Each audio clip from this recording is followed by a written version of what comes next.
Assalamualaikum warahmatullahi wabarakatuh. Saya Yordani Asudina dari kelas 10-nya 2. Saya akan menyampaikan tentang sejarah dakwah Rasulullah SAW periode Mekah dan Madinah. Sejarah dakwah Rasulullah SAW periode Mekah diawali dengan masyarakat Arab jahiliyah periode Mekah. Objek dakwah Rasulullah SAW pada awal kenabian adalah masyarakat Arab jahiliyah atau masyarakat yang masih berada dalam kebodohan. Dalam bidang agama, umumnya masyarakat Arab waktu itu sudah menyimpang jauh dari ajaran agama Tauhid yang telah diajarkan oleh para rasul terdahulu seperti Nabi Adam alaihissalam. Mereka umumnya beragama Wasani atau agama penyembah berhala. Berhala-berhala yang mereka puja itu mereka letakkan di Ka'bah. Di antara berhala-berhala yang termasyhur bernama Ma'ani, Hubal, Uzza, Lata, Uzza, dan Manat. Selain itu, ada pula sebagian masyarakat Arab jahiliyah yang menyembah malaikat dan bintang yang dilakukan kaum Syafi'iyyin. Selanjutnya, pengangkatan Nabi Muhammad SAW sebagai Rasul. Pengangkatan Nabi Muhammad sebagai Nabi atau Rasul Allah Subhanahu wa Ta'ala terjadi pada tanggal 17 Ramadan 13 tahun sebelum Hijriah, tahun 610 Masehi. Tatkala beliau sedang tertahanus di Gua Hira. Waktu itu, beliau genap berusia 40 tahun. Gua Hira terletak di Jabal Nur, beberapa kilometer setelah utara kota. Muhammad diangkat Allah Subhanahu wa Ta'ala sebagai Nabi atau Rasulnya, ditandai dengan turunnya malaikat Jibril untuk menyampaikan wahyu yang pertama kali, yakni Al-Quran Surah Al-Alaq ayat 1-5. Turunnya ayat Al-Quran pertama tersebut dalam sejarah Islam dinamakan Nuzul Al-Quran. Menurut sebagian ulama, setelah turun wahyu pertama, Quran Surah Al-Alaq ayat 1-5, turun pula Surah Al-Mudaththir ayat 1-7, yang berisi perintah Allah Subhanahu wa Ta'ala agar Nabi Muhammad berdakwah menyiarkan agama Islam kepada umat manusia. Setelah itu, tatkala Nabi Muhammad SAW berada di Mekah, periode Mekah, selama 13 tahun, dari tahun 610 sampai 622 Masehi. Secara berangsur-angsur telah diturunkan kepada beliau wahyu berupa Al-Quran sebanyak 4.726 ayat yang meliputi 89 surah. Surah-surah yang diturunkan pada periode Mekah dinamakan surah Makkiyah. Selanjutnya, ajaran Islam periode Mekah. Ajaran Islam periode Mekah yang harus didakwahkan Rasulullah SAW di awal kenabiannya adalah sebagai berikut. Yang pertama, keesaan Allah Subhanahu wa Ta'ala. Hari kiamat sebagai hari pembalasan, kesucian jiwa, persaudaraan, dan persatuan. Strategi dakwah Rasulullah SAW periode Mekah. Tujuan dakwah Rasulullah SAW pada periode Mekah adalah agar masyarakat Arab meninggalkan kejahiliahnya di bidang agama, moral, dan hukum, sehingga menjadi umat yang meyakini kebenaran kerasulan Nabi Muhammad SAW dan ajaran Islam yang disampaikannya. Kemudian, mengamalkannya dalam kehidupan sehari-hari. Strategi dakwah Rasulullah SAW dalam berusaha mencapai tujuan yang luhur. Pertama, dakwah secara sembunyi-sembunyi selama 3-4 tahun. Pada masa dakwah secara sembunyi-sembunyi ini, Rasulullah SAW menyeru untuk masuk Islam. Orang-orang yang berada di lingkungan rumah tangganya sendiri dan kerabat serta sahabat dekatnya. Mengenai orang-orang yang telah memenuhi seruan dakwah Rasulullah SAW tersebut ialah Khadijah bin Khuwailid, istri Rasulullah Alaihi Wasallam wafat tahun ke-10 dari kenabian. Ali bin Abu Thalib, saudara sepupu Rasulullah Shallallahu Alaihi Wasallam yang tinggal serumah dengannya. Zaid bin Harithah, anak angkat Rasulullah Shallallahu Alaihi Wasallam. Abu Bakar As-Siddiq, sahabat dekat Rasulullah Shallallahu Alaihi Wasallam, dan Ummu Aiman, pengasuh Rasulullah Shallallahu Alaihi Wasallam pada waktu kecil. Abu Bakar As-Siddiq juga berdakwah ajaran Islam sehingga ternyata beberapa orang kawan dekatnya menyatakan diri masuk Islam. Mereka adalah Abdul Amar dari Bani Zuhra, Abu Ubaidah bin Jarrah dari Bani Harith, Utsman bin Affan, Zubair bin Awam, Sa'ad bin Abu Waqqas, Talhah bin Ubaidillah. Orang-orang yang masuk Islam pada masa dakwah secara sembunyi-sembunyi yang namanya sudah disebut di atas, disebut Asyabikul Awalun atau pemeluk Islam generasi awal. Selanjutnya, dakwah secara terang-terangan. Dakwah secara terang-terangan ini dimulai sejak tahun keempat dari kenabian, yakni setelah turunnya wahyu yang berisi perintah Allah Subhanahu wa Ta'ala agar dakwah itu dilaksanakan secara terang-terangan. Wahyu tersebut merupakan ayat Al-Quran surah 26 ayat 214 sampai 216. Tahap dakwah Rasulullah Shallallahu Alaihi Wasallam secara terang-terangan ini diawali dengan mengundang kaum kerabat keturunan dari Bani Hashim untuk menghadiri jamuan makan dan mengajak agar masuk Islam. Walau banyak yang belum menerima agama Islam, ada 3 orang kerabat dari kalangan Bani Hashim yang sudah masuk Islam, tetapi merahasiakannya. Mereka adalah Ali bin Abu Thalib, Ja'far bin Abu Thalib, dan Zaid bin Harithah. Rasulullah SAW mengumpulkan para penduduk kota Mekah, terutama yang berada dan bertempat tinggal di sekitar Ka'bah untuk berkumpul di Bukit Syafa. Pada periode dakwah secara terang-terangan ini juga telah menyatakan diri masuk Islam dari kalangan kaum kafir Quraisy, yaitu Hamzah bin Abdul Muthalib, paman Nabi Muhammad SAW, dan Umar bin Khattab. Hamzah bin Abdul Muthalib masuk Islam pada tahun ke-6 dari kenabian, sedangkan Umar bin Khattab pada tahun 581 sampai 644 Masehi. Rasulullah SAW menyampaikan seruan dakwahnya kepada para penduduk di luar kota Mekah. Secara mencatat bahwa penduduk di luar kota Mekah yang termasuk masuk Islam antara lain Abu Dzar al-Ghifari, seorang tokoh dari kaum Ghifar, Tufail bin Amir ad-Dawsi, seorang penyair terpandang dari kaum Daus. Dakwah Rasulullah SAW terhadap penduduk Yasrib, Madinah. Gelombang pertama tahun 620 Masehi telah masuk Islam dari suku Aus dan Khazraj, sebanyak 6 orang. Kelompok kedua tahun 621 Masehi sebanyak 13 orang. Dan pada gelombang ketiga pada tahun berikutnya lebih banyak lagi. Di antaranya Abu Jabir Abdullah bin Amr, pimpinan kaum Salamah. Pertemuan umat Islam Yasrib dengan Rasulullah Shallallahu Alaihi Wasallam pada gelombang ketiga ini terjadi pada tahun ke-13 dari kenabian dan menghasilkan Bai'atul Ka'bah.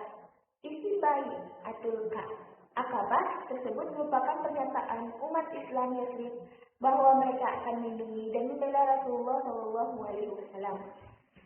Selain itu, mereka memohon kepada Rasulullah Shallallahu Alaihi Wasallam dan para pengikutnya agar berhijrah ke Yasrib. Reaksi kaum kafir Quraisy terhadap dakwah Rasulullah Shallallahu Alaihi Wasallam. Profesor Dr. A.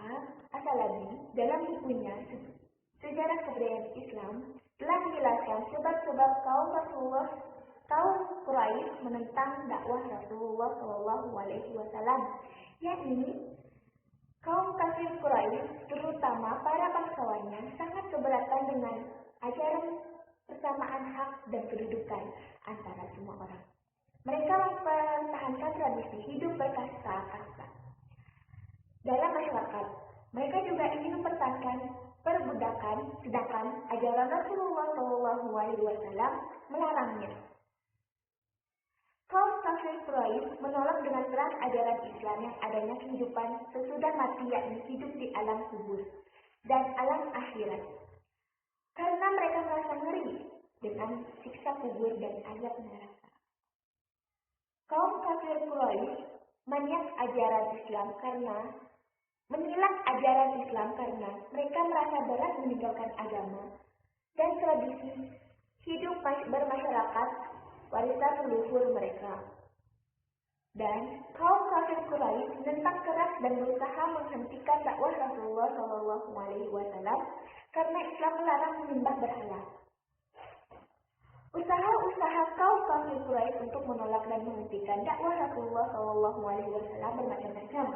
Di antaranya, para budak yang telah masuk Islam seperti Bilal, Amr bin Fuhairah, Ummu Ubaid, An-Nahdiyah, dan anaknya Al-Muamil dan Az-Zamirah disiksa oleh para pemiliknya, kaum kafir Quraisy, dari luar batas peri kemanusiaan.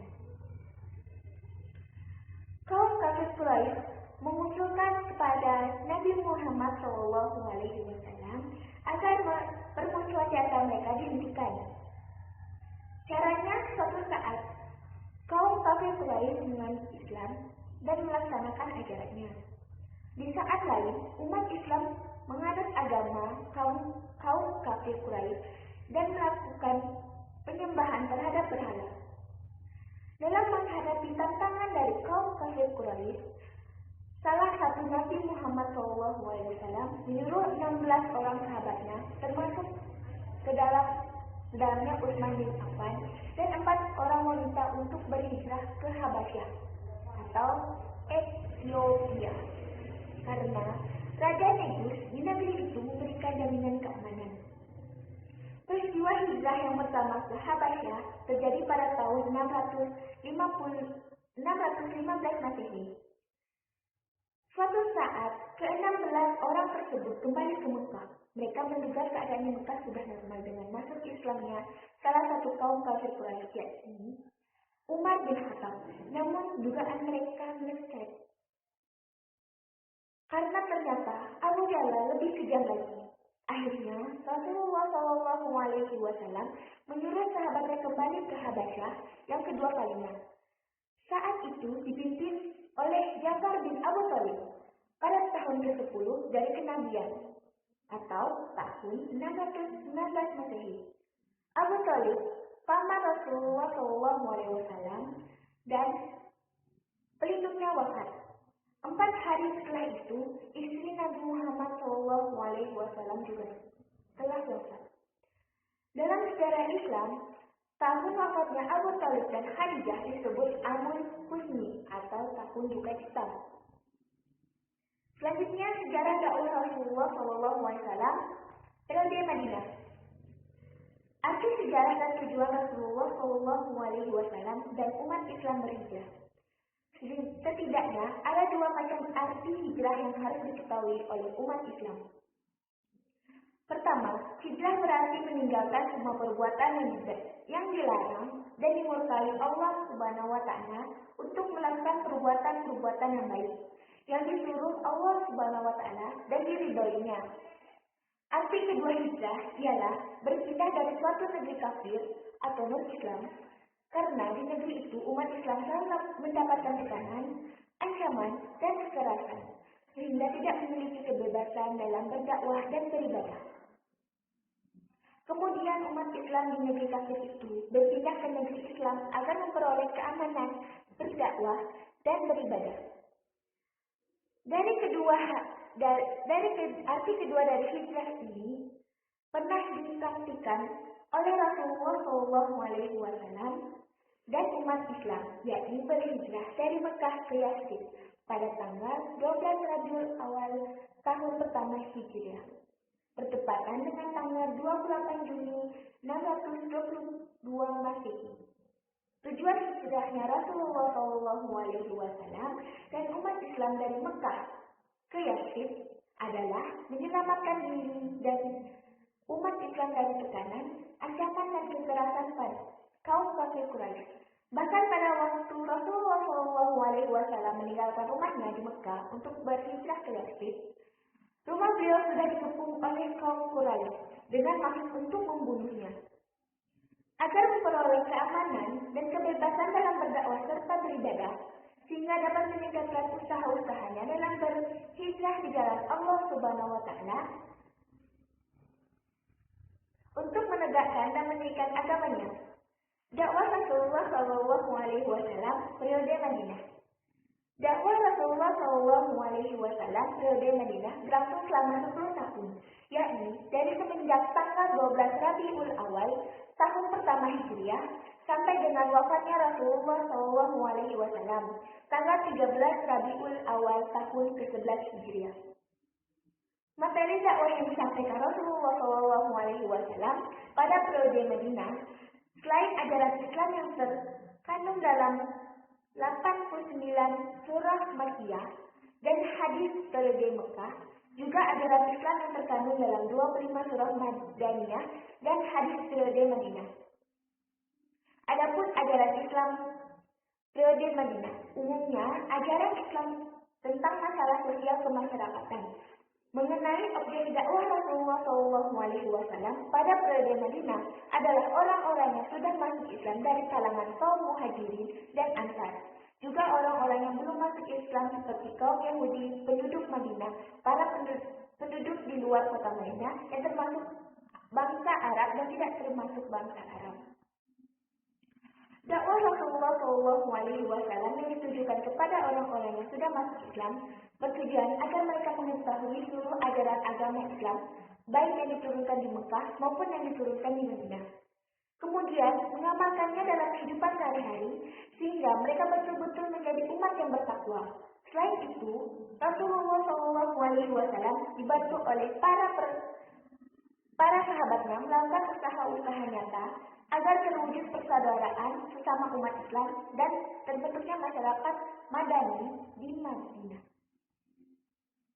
Mengenai dakwah yang ditujukan kepada orang-orang yang belum masuk Islam, bertujuan agar mereka bersedia menerima Islam sebagai agamanya, mempelajari ajaran-ajarannya dan mengamalkannya, sehingga mereka menjadi umat Islam yang senantiasa beriman dan beramal saleh, yang berbahagia di dunia serta sejahtera di akhirat. Tujuan dakwah Rasulullah SAW yang luhur dan cara penyampaiannya yang terpuji menyebabkan umat manusia yang belum masuk Islam banyak yang masuk Islam dengan kemauan dan kesadaran diri sendiri. Namun tidak sedikit pula orang kafir yang tidak bersedia masuk Islam. Bahkan mereka berusaha menghalang-halangi orang lain masuk Islam dan juga berusaha melenyapkan agama Islam dan umatnya dari muka bumi. Mereka seperti itu, kaum kafir Quraisy, penduduk Mekah, kaum Yahudi Madinah, dan sekutu-sekutu mereka. Setelah ada izin dari Allah Subhanahu wa Ta'ala untuk berperang, sebagaimana firman-Nya dalam surah Al-Hajj, surah 22 ayat 39 dan Al-Baqarah, surah 2 ayat 190. Maka kemudian Rasulullah SAW dan para sahabatnya menyusun kekuatan untuk menghadapi peperangan dengan kaum kafir yang tidak dihindari lagi. Peperangan-peperangan yang dilakukan oleh Rasulullah SAW dan para pengikutnya itu tidaklah bertujuan untuk melakukan penjajahan atau meraih harta, merampas rampasan peperangan, tetapi bertujuan untuk membela diri, kehormatan, dan harta, menjamin kelancaran dakwah dan memberi kesempatan kepada mereka yang hendak menganutnya. untuk memelihara umat Islam agar tidak dihancurkan oleh bala tentara Persia dan Romawi. Setelah Rasulullah SAW dan para pengikutnya mampu membangun suatu negara yang merdeka dan berdaulat, yang berpusat di Madinah, mereka berusaha menyiarkan dan memasyurkan agama Islam, bukan hanya terhadap para penduduk Jazirah Arabia, tetapi juga keluar Jazirah Arabia. Maka bangsa Romawi dan Persia menjadi cemas dan khawatir kekuatan mereka akan tersaingi. Oleh karena itu, bangsa Romawi dan bangsa Persia bertekad untuk menumpas dan menghancurkan umat Islam dan agamanya. Untuk menghadapi tekad bangsa Romawi Persia tersebut, Rasulullah SAW dan para pengikutnya tidak tinggal diam, sehingga terjadi peperangan antara umat Islam dan bangsa Romawi, yaitu Perang Mu'tah. Peperangan Mu'tah terjadi setelah utara Jazirah Arab. Pasukan Islam mendapat kesulitan menghadapi tentara Ghazan yang mendapat bantuan dari Romawi. Beberapa pahlawan gugur melawan pasukan berkekuatan ratusan ribu orang. Melihat kenyataan yang tidak berimbang ini, Khalid bin Walid yang sudah masuk Islam mengambil alih komando dan memerintahkan pasukan untuk menarik diri dan kembali ke Madinah. Selama 2 tahun, perjanjian Hudaybiyah berlangsung. Dakwah Islam sudah menjangkau seluruh Jazirah Arab yang mendapat tanggapan yang positif. Hampir seluruh Jazirah Arab, termasuk suku-suku yang paling selatan, menggabung diri dalam Islam. Hal ini membuat orang-orang Mekah merasa terpojok. Perjanjian Hudaybiyah ternyata menjadi senjata bagi umat Islam untuk memperkuat diri. Oleh karena itu, secara sepihak orang-orang kafir Quraisy membatalkan perjanjian tersebut. Perang Tabuk. Melihat kenyataan ini, Heraklius menyusun pasukan besar di utara Jazirah Arab Syariah yang merupakan daerah penduduk Romawi. Dalam pasukan besar itu bergabung Bani Ghazan dan Bani Lakhmides.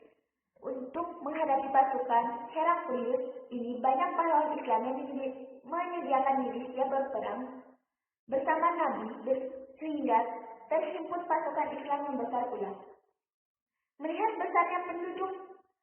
besarnya pasukan di sini, beliau membuat sebuah perjanjian dengan penduduk setempat. Dengan demikian, daerah perbatasan itu dapat dirangkul ke dalam barisan Islam. Perang Tabuk merupakan perang terakhir yang diikuti Rasulullah SAW. Peperangan lainnya yang dilakukan pada masa Rasulullah seperti Perang Badar. Perang Badar merupakan perang antara kaum muslimin Madinah dan kaum musyrikin Quraisy Mekah terjadi pada tahun 2 Hijriah. Perang ini merupakan puncak dari serangkaian pertikaian yang terjadi antara pihak kaum muslimin Madinah dan kaum musyrikin Quraisy. Peperangan ini berkobar setelah berbagai upaya perdamaian dilakukan. Nabi Muhammad SAW gagal. Tentara muslimin Madinah terdiri dari 313 orang dengan perlengkapan senjata sederhana yang terdiri dari pedang, tombak, dan panah. Berkat kepemimpinan Nabi Muhammad SAW dan semangat pasukan yang membajak, kaum muslimin keluar sebagai pemenang. Abu Jahal, panglima perang pihak pasukan Quraisy dan musuh utama Nabi Muhammad SAW, sejak awal tewas dalam perang itu. Sebanyak 70 tewas dari pihak Quraisy dan 70 orang lainnya menjadi tawanan. Di pihak kaum muslimin hanya 14 yang gugur sebagai syuhada. Kemenangan itu sungguh merupakan pertolongan Allah Subhanahu wa Ta'ala. Orang-orang Yahudi Madinah tidak senang dengan kemenangan kaum muslimin. Mereka memang tidak pernah sepenuh hati menerima perjanjian dibuat antara mereka dan Nabi Muhammad dalam piagam Madinah. Sementara itu, dalam menangani persoalan tawanan perang, Nabi Muhammad SAW memutuskan untuk membebaskan para tawanan dengan tebusan sesuai kemampuan masing-masing. Tawanan yang pandai baca dan menulis dibebaskan bila bersedia mengajar orang-orang Islam yang masih buta aksara. Namun, tawanan yang tidak memiliki kekayaan dan kepandaian apapun tetap dibebaskan juga. Tidak lama setelah perang Badar, Nabi Muhammad SAW mengadakan perjanjian dengan suku Baduy yang kuat. Mereka ingin menjalin hubungan dengan Nabi Muhammad karena melihat kekuatan Nabi. Tetapi ternyata suku-suku itu hanya memuja kekuatan semata. Sesudah perang Badar, Nabi Muhammad SAW juga menyerang Bani Qainuqa, suku Yahudi Madinah yang berkomplot dengan orang-orang Mekah. Nabi Muhammad SAW lalu mengusir kaum Yahudi itu ke Suriah. Perang Uhud. Bagi kaum Quraisy Mekah, kekalahan mereka dalam perang Badar merupakan kekalahan berat. Mereka bersumpah akan membalas dendam. Pada tahun 3 Hijriah, mereka berangkat menuju Madinah, membawa tidak kurang dari 1.000 pasukan berkendara unta. 200 pasukan berkuda di bawah pemimpinan Khalid bin Walid. 700 orang di antara mereka memakai baju besi. Nabi Muhammad menyongsong kedatangan mereka dengan pasukan sekitar 1.000 orang. Namun, baru saja melewati batas kota, Abdullah bin Ubay, seorang munafik dengan 300 orang Yahudi membolot dan kembali ke Madinah. Mereka melanggar perjanjian dan disiplin perang. Meskipun demikian, dengan 700 pasukan yang tertinggal, Nabi Muhammad melanjutkan perjalanan beberapa kilometer dari kota Madinah, tepatnya di Bukit Uhud. Kedua pasukan bertemu. Peperangan dahsyat pun berkobar. Pertama-tama prajurit-prajurit Islam dapat memukul mundur tentara musuh yang lebih besar itu. Pasukan berkuda yang dipimpin oleh Khalid bin Walid gagal menembus benteng pasukan pemanah Islam. Dengan disiplin yang tinggi dan strategi perang yang jitu, pasukan yang lebih kecil itu ternyata mampu mengalahkan pasukan yang lebih besar. Kemenangan yang sudah diambang pintu itu tiba-tiba gagal karena godaan harta peninggalan musuh. Prajurit Islam mulai memungut harta rampasan perang tanpa menghiraukan pergerakan musuh. Termasuk di dalamnya anggota pasukan pemanah yang telah diperingatkan Nabi agar tidak meninggalkan posnya. Kelengahan kaum muslimin ini dimanfaatkan dengan baik oleh musuh. Khalid bin Walid berhasil melumpuhkan pasukan pemanah Islam dan pasukan Quraisy yang tadinya sudah kabur berbalik menyerang. Pasukan Islam menjadi porak-poranda dan tidak mampu menangkis serangan tersebut. Satu persatu pahlawan Islam gugur. Bahkan Nabi sendiri terkena serangan musuh. Perang ini berakhir dengan 70 orang pejuang Islam syahid di medan laga. Pengkhianat Abdullah bin Ubay dan pasukan Yahudi diganjar dengan tindakan tegas.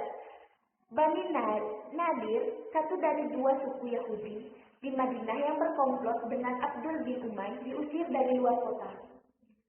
Kebanyakan mereka mengungsi ke Khaybar, sedangkan suku Yahudi lainnya yaitu Bani Quraidah masih tetap di Madinah. Perang Khandaq. Perang yang terjadi pada tahun 5 Hijriah ini merupakan perang antara kaum muslimin Madinah melawan masyarakat Yahudi Madinah yang mengungsi ke Khaybar yang bersekutu dengan masyarakat Mekah.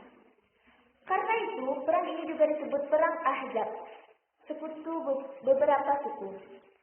Pasukan gabungan ini terdiri dari 10.000 orang tentara. Salman bin Has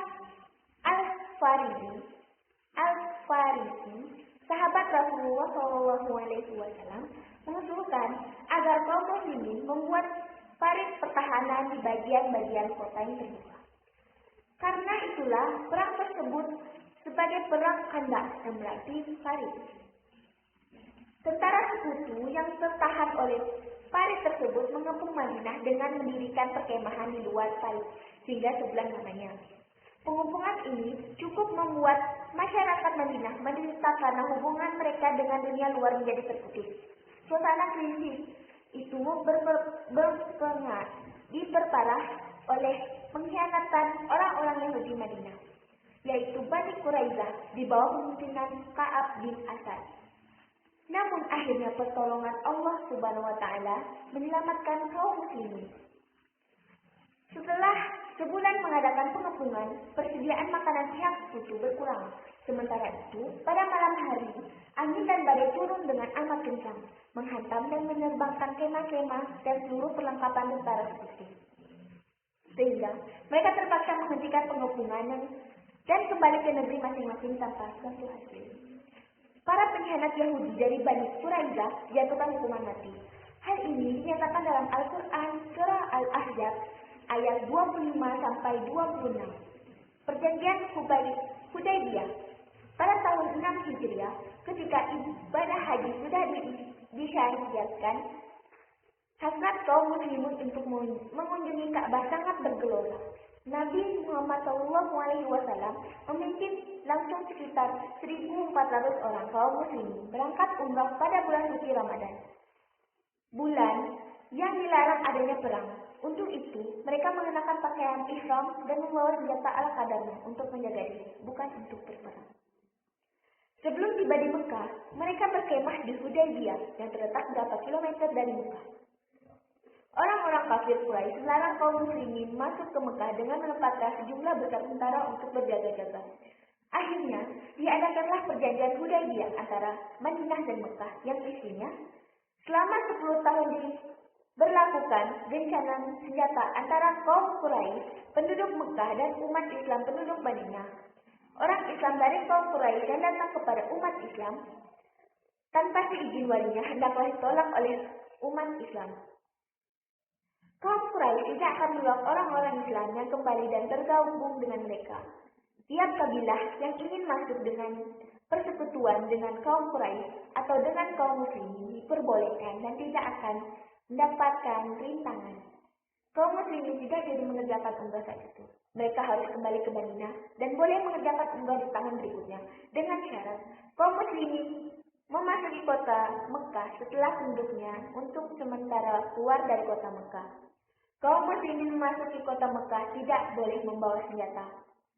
Kaum muslimin tidak boleh berada di dalam kota Mekah lebih dari 3 hari, 3 malam. Tujuan Nabi Muhammad SAW membuat perjanjian tersebut adalah berusaha merebut dan menguasai Mekah untuk kemudian dari sana menyiar Islam ke daerah-daerah lain. Perang Hunain. Mendengar berita bahwa kaum musyrikin itu akan menyerang umat Islam, Nabi mengerahkan sekira-kira 12.000 tentara menuju Hunain untuk menghadapi mereka. Pasukan yang dipimpin langsung oleh beliau sehingga umat Islam memenangkan pertempuran dalam waktu yang tidak terlalu lama. Dengan ditaklukkannya Bani Syakif dan Bani Huwazi, seluruh jazirah Arab berada di bawah kepemimpinan Nabi.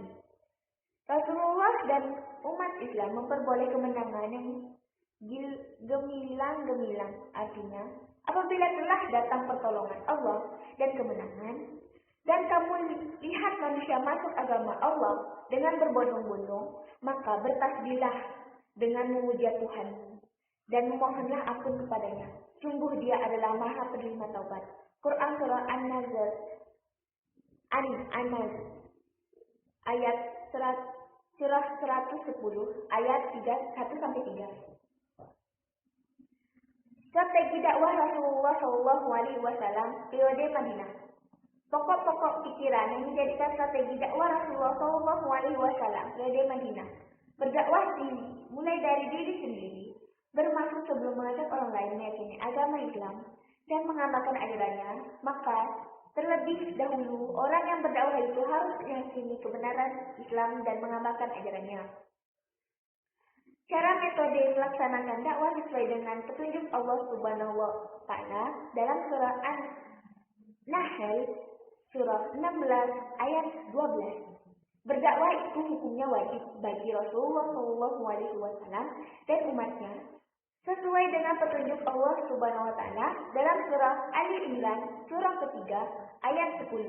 Berdakwahlah dilandasi dengan niat ikhlas kepada Allah Subhanahu wa Ta'ala semata, bukan dengan memperoleh popularitas dan keuntungan yang bersifat materi. Usaha-usaha Rasulullah SAW dalam mewujudkan masyarakat Islam seperti membangun masjid. Masjid yang pertama kali dibangun oleh Rasulullah SAW di Madinah ialah Masjid Quba yang berjarak kurang lebih 5 km sebelah barat daya Madinah. Masjid Quba dibangun pada tanggal 12 Rabiul Awal tahun pertama Hijriah atau 20 September 622 Masehi setelah Rasulullah menetap di Madinah. Pada Setiap hari Sabtu, beliau mengunjungi Masjid Kuba untuk salat berjamaah dan menyampaikan dakwah Islam. Masjid kedua yang dibangun oleh Rasulullah SAW dan para sahabat adalah Masjid Nabawi di Madinah. Masjid ini dibangun secara gotong royong oleh kaum Muhajirin dan Ansar. Yang peletakan batu pertamanya dilakukan oleh Nabi Muhammad dan peletakan batu kedua, ketiga, keempat, dan kelima dilaksanakan oleh para sahabat terkemuka, yakni Abu Bakar, Umar bin Khattab, Utsman bin Affan, dan Ali bin Abu Thalib. Mengenai fungsi atau peranan masjid pada masa Rasulullah SAW adalah masjid sebagai sarana pembinaan umat Islam di bidang akidah, ibadah, dan akhlak. Masjid merupakan sarana ibadah, khususnya salat 5 waktu, salat Jumat, salat Tarawih, salat Idul Fitri, dan Idul Adha. Masjid merupakan tempat belajar dan mengajar tentang agama Islam yang bersumber kepada Al-Quran dan Hadis. Masjid sebagai tempat pertemuan yang menjalinkan hubungan persaudaraan sesama Muslim demi mewujudkan persatuan. Menjadikan masjid sebagai sarana kegiatan sosial, misalnya sebagai tempat penampungan zakat, infak, dan sedekah, dan menyalurkannya kepada pihak yang berhak menerimanya, terutama pada fakir, miskin, dan anak-anak yatim terlantar. Menjadikan halaman masjid dengan memasang tenda sebagai tempat pengobatan para penderita sakit. Menjadikan halaman masjid dengan memasang tenda sebagai tempat pengobatan para penderita sakit, terutama para pejuang Islam yang menderita luka akibat perang melawan orang-orang kafir. Sejarah mencatat adanya seorang perawat wanita terkenal pada masa Rasulullah SAW yang bernama Rafidah. Rasulullah SAW menjadikan masjid sebagai tempat bermusyawarah dengan para sahabatnya. Masalah-masalah yang dimusyawarahkan antara lain usaha untuk memajukan Islam dan strategi berperang melawan musuh-musuh Islam agar memperoleh kemenangan. Mempersaudarakan kaum Muhajirin dan Ansar. Muhajirin adalah para sahabat Rasulullah SAW, penduduk Mekah yang berhijrah ke Madinah. Ansar adalah para sahabat Rasulullah SAW, penduduk asli Madinah yang memberikan pertolongan kepada kaum Muhajirin. Rasulullah SAW bermusyawarah dengan Abu Bakar dan Umar bin Khattab tentang mempersaudarakan antara Muhajirin dan Ansar, sehingga terwujud persatuan yang tangguh. Hasil permusyawaratan memutuskan agar setiap orang Muhajirin mencari dan mengangkat seorang dari kalangan Ansar menjadi saudaranya senasab seketurunan dengan niat ikhlas karena Allah Subhanahu wa taala. Demikian juga sebaliknya orang Ansar. Rasulullah SAW memberi contoh dengan mengajak Ali bin Abi Thalib sebagai saudaranya.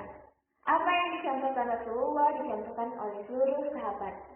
Misalnya, Hamzah bin Abdul Muthalib, paman Rasulullah, pahlawan Islam yang berani bersaudara dengan Zaid bin Harithah, mantan hamba sahaya yang kemudian diangkat menjadi anak angkat Rasulullah SAW. Abu Bakar As-Siddiq bersaudara dengan Kharizah bin Zaid.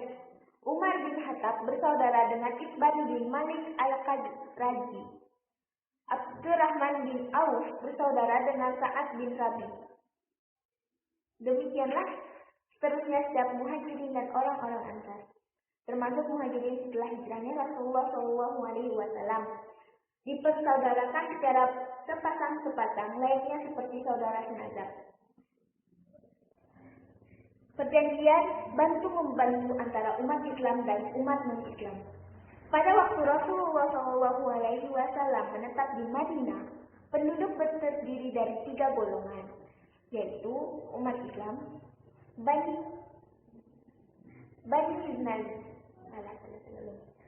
Perjanjian bantu membantu antara umat Islam dan umat non-Islam. Pada waktu Rasulullah SAW menetap di Madinah, penduduknya terdiri dari 3 golongan, yaitu umat Islam, umat Yahudi, Bani Qainuqa, Bani Nadir, dan Bani Quraidah, dan orang-orang Arab yang belum masuk Islam. Piagam itu mengandung 32 pasal yang menyentuh segenap aspek kehidupan termasuk akidah, akhlak, kebajikan, undang-undang, kemasyarakatan, ekonomi, dan lain-lain. Di dalamnya juga terkandung aspek khusus yang mesti dipatuhi oleh kaum muslimin seperti tidak mensyirikkan Allah, tolong menolong sesama mukmin, takwa dan lain-lain. Selain itu, bagi kaum bukan Islam, bagi mereka mestilah berkelakuan baik bagi melayakkan mereka melindungi oleh kerajaan Islam Madinah serta membayar cukai. Piagam ini mestinya dipatuhi oleh semua penduduk Madinah sama ada Islam atau bukan Islam. Strategi ini telah menjadikan Madinah sebagai model negara Islam yang adil, membangun serta digerungi oleh musuh-musuh Islam. Rasulullah SAW membuat perjanjian dengan penduduk Madinah dan Islam dan tertuang dalam Piagam Madinah. Piagam Madinah itu antara lain, setiap golongan dari 3 golongan penduduk Madinah memiliki hak pribadi, keagamaan dan politik. Sehubung dengan itu, setiap golongan penduduk Madinah berhak menjatuhkan hukuman kepada orang yang membuat kerusakan dan memberi keamanan kepada orang yang memenuhi peraturan. Setiap individu penduduk Madinah mendapat jaminan kebebasan beragama. Seluruh penduduk kota Madinah datang dari kaum muslimin, kaum Yahudi, dan orang-orang Arab yang belum masuk Islam, sesama mereka hendaknya saling membantu dalam bidang moral dan material. Apabila Madinah diserang musuh, maka seluruh penduduk Madinah harus mempertahankan kota Madinah. Rasulullah SAW adalah pemimpin seluruh penduduk Madinah. Segala perkara dan perselisihan yang terjadi di Madinah harus diajukan kepada Rasulullah untuk diadili sebagaimana mestinya. Meletakkan dasar-dasar politik, ekonomi, dan sosial yang Islami demi terwujudnya masyarakat madani. Islam tidak hanya mengajarkan bidang akidah dan ibadah, tapi mengajarkan juga bidang politik, ekonomi, dan sosial, yang kesemuanya bersumber pada Al-Quran dan Hadis. Pada masa Rasulullah, penduduk Madinah mayoritas sudah beragama Islam, sehingga masyarakat Islam sudah terbentuk, maka adanya pemerintahan Islam merupakan keharusan. Rasulullah SAW sebagai seorang nabi dan rasul juga tampil sebagai kepala negara atau khalifah. Sebagai kepala negara, Rasulullah SAW telah meletakkan dasar bagi setiap sistem politik Islam, yakni musyawarah. Melalui musyawarah, umat Islam dapat mengangkat wakil-wakil rakyat dan kepala pemerintahan serta membuat peraturan-peraturan yang harus ditaati oleh seluruh rakyatnya dengan syarat peraturan-peraturan itu tidak menyimpang dari tuntunan Al-Quran. Sekian penyampaian saya tentang sejarah dakwah Nabi Muhammad SAW dari Madinah dan Mekah. Assalamualaikum warahmatullahi wabarakatuh.